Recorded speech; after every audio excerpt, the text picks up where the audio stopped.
I asked you if what's your message to the people. Their message is one of peace. What is your message? My message has been clear from day one 2 years ago.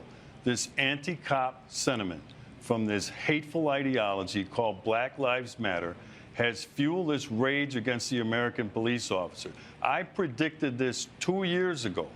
This anti-police rhetoric sweeping the country has turned out some hateful things inside of people that are now playing themselves out on the American police officer. Ladies and gentlemen, the plans and preparations for a communist revolution of force and violence are far advanced. The organization behind these preparations has almost unlimited financial resources, and it provides both training and leadership based upon years of experience in many other countries. Generally, the American law enforcement officers are racist. Do we know this? Our enemies are deadly serious about their task, and it's nothing short of national suicide for us to continue to ignore their plans and their progress. Just to let you know, guys, a little disclaimer. Often, I don't come across the way I'm going to come across in this video. Do I regret any of the words I use in this video? No. Am I about to retract any of the words in this video? No. What I will say is, I have got the peace of mind to put before this video that if you've got children of a sensitive disposition, or if you've got sensitive disposition yourself, please keep them out the way for the duration of this video. If you feel that you want to make your kids a party to this video, then that is totally your decision. But I just thought I would let you know, because this is going to get messy. Yes, people, how are you doing? Hope you're doing all right in these mad times. It's only getting more mad, in it. Only getting more mad. I'm getting to the point now where I want to use words that I never thought I'd use before. And that is a shame, because the words in my vocabulary bank that I very rarely use, but semantically correct also. And the words that the black population will totally understand when I use it as well. So unfortunately, because of the chain of events, because of the escalation of chip on the shoulder mentality and the thuggery behaviour that we're witnessing all around the country, as well as America as well, I can only put it in one little word that the black population will know exactly what I'm talking about. And this word is not relative to everyone in the black population. It's just relative to the lowest nomination within that black population. Look. Company move. Right. I don't want none of this. Face. About. Face. Company move. Got real man them in this, I can't lie to you. I can't lie to you. It's serious. So if you see me in this vest, this is what's been going on. Everyone's asking about the vest. You see what I'm saying?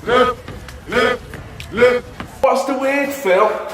The word is called niggerish, okay?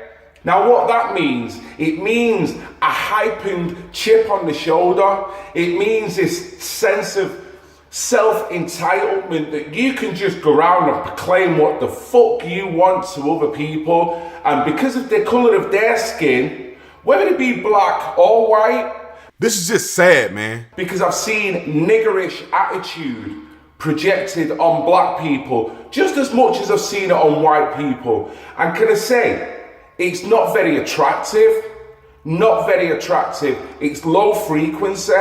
And 9 times out of 10, the person displaying the niggerish attitude tends to be the one that's banged out of order, the one that's got a chip on the shoulder, the one that can't see anything but racism in the clouds, and the one who tends to believe that everything has been done to them. So they tend to project themselves that way.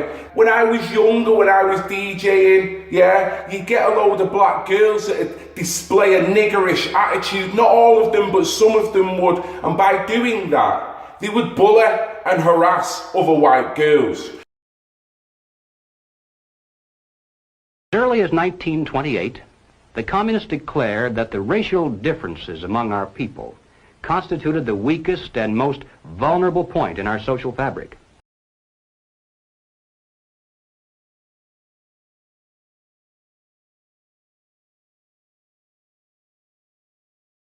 By constantly probing and straining at this one spot, they calculated that eventually the cloth could be torn apart and that Americans could be divided, weakened, and perhaps even set against each other in open combat.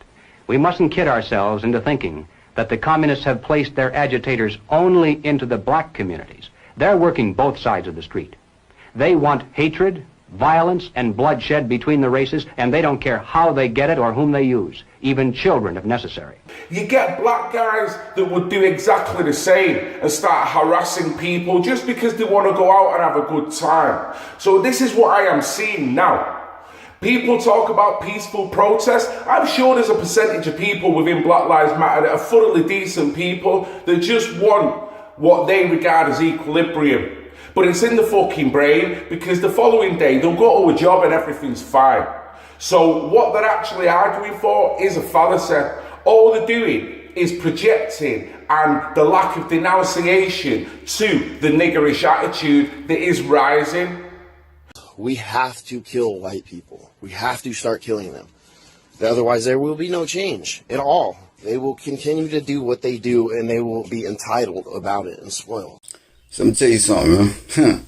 This video is for all black people out here to say all lives don't matter, that only black lives matter because y'all the ones getting killed by the police. You got shot and killed by the police? Because if you did, boy, you a ghost. I'm telling you something, because I don't put myself into a category, to a box of people. See, I'm not black and I ain't African American, but you can be that if you want to. I'm for the human race. Yeah, that's what I'm for. The media is helping it by displaying Black Lives Matter anywhere, but not talking about the negative shit within black society. Yeah? When you're going around businesses in America, threatening and bullying them in order to employ up to 23% black people, and I'm told you, this ain't gonna be a pretty one. Why, you're nothing but a great big coward. You're right, I am a coward. I'm a black man that's had to go through all the adversities in my life, and I've got a job. I've worked through it all. There are jobs out there. If you're going to sit there with your niggerish chip on the shoulder fucking attitude, there's never going to be a job applicable to you, unless fucking African Bambaata's taking on people. But I do believe he's dead anyway. To burst that bubble, African Bambaata was a kiddie feeler. So I'm not turning on black people here. I love black people. I love white people. What I hate is niggerish attitude. What I hate is chip on the shoulder attitude. What I hate is people walking around with this self-entitled attitude, thinking that the world owes them something. The world owes you nothing. Here, go away and let us alone. And if you think you're going to get your job, you're going to get your respect, no. I was growing up in Miles Platting. I used to go over to Longside and Moss Side, and as well as some of the community there would just try to get on with it. I seen some of the community there that didn't want to get on with it. They'd rather sell drugs to their own kids. They'd rather go around taxing people. It means basically taking other people's properties, whether that be drugs, whether that be clothes, whether that be the fucking car, yeah? Even legal cars have been taken under taxing, because I won't tell anyone because I'm fearful of reprisals. So what they do, they take the fucking keys to the car and then they let them know, if you don't give me the logbook, I'm coming back for you. Niggerish, yeah?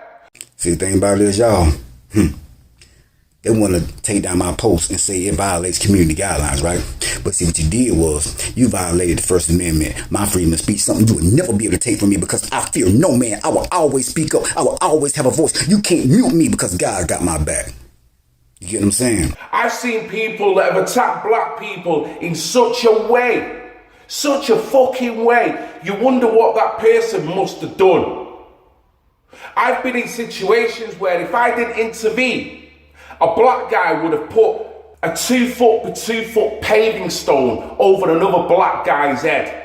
This is just sad, man. Niggerish. Why you got kids out here being killed? You got police officers being targeted. You got people out here, black men being killed for supporting President Trump. Well, I support President Trump.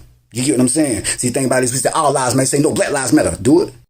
I've been party to people that have been outside nightclubs and discriminately chose to tase white people over black people. Niggerish. Here is a book that I think ought to be in every home library. It's entitled Color, Communism, and Common Sense by Manning Johnson. He joined the party as a young man because he honestly believed that the communists were trying to improve the conditions of his people. He was a dedicated communist, and eventually he rose to one of the highest ranks. But after many years, he discovered that instead they were merely planning to use his people in a bloody revolution to destroy America. And when he woke up to this, he dropped out of the party and devoted the rest of his life trying to alert his fellow citizens of all races to the true nature of the Communist Party as he knew it to be from the inside. Manning Johnson said, "Black rebellion was what Moscow wanted. Bloody racial conflict would split America. During the confusion, demoralization and panic would set in. Then finally the Reds say, workers stop work. Many of them seize arms by attacking arsenals. Street fights become frequent. Under the leadership of the Communist Party, the workers organize revolutionary committees to be in command of the uprising." Niggerish, niggerish, niggerish. Let's see what the fucking algorithm says to that. So I'm totally ashamed. I'm proud to be a black man. I'm proud to be a West African. I'm proud to have all that lovely heritage in me. But I'm fucking so ashamed of the niggerish attitude, yeah? This is just sad, man. The unwavering niggerish attitude that is really rising right now, that is making black people not only look bad, but sending race relations right back to the fucking Stone Age. And you think you're gonna get this respect now, do you? Seriously? You might have the liberalized system cowering to you. Armed workers seize the principal government offices, invade the residences of the president and his cabinet members, arrest them, declare the old regime abolished, establish their own power. Now, here is a piece of vicious communist propaganda that perhaps some of you have seen. It's called The Crusader. It's written by Robert F. Williams, one of the organizers of the Revolutionary Action Movement. In this issue of The Crusader, the communists call not only for extensive chaos within the cities, but for putting to the torch every village, every forest, every field, and every barn. The plan is for raging fires from one city to the next. The reason? Well, first, there's the value of sheer destruction. Secondly, it would force us to deploy our defenses and rescue units over the widest possible area. The communists point out that as long as our police and National Guard remain concentrated, they're invincible. But if they can be forced to spread out over the entire city and into the countryside as well, then they can be picked off from ambush one by one.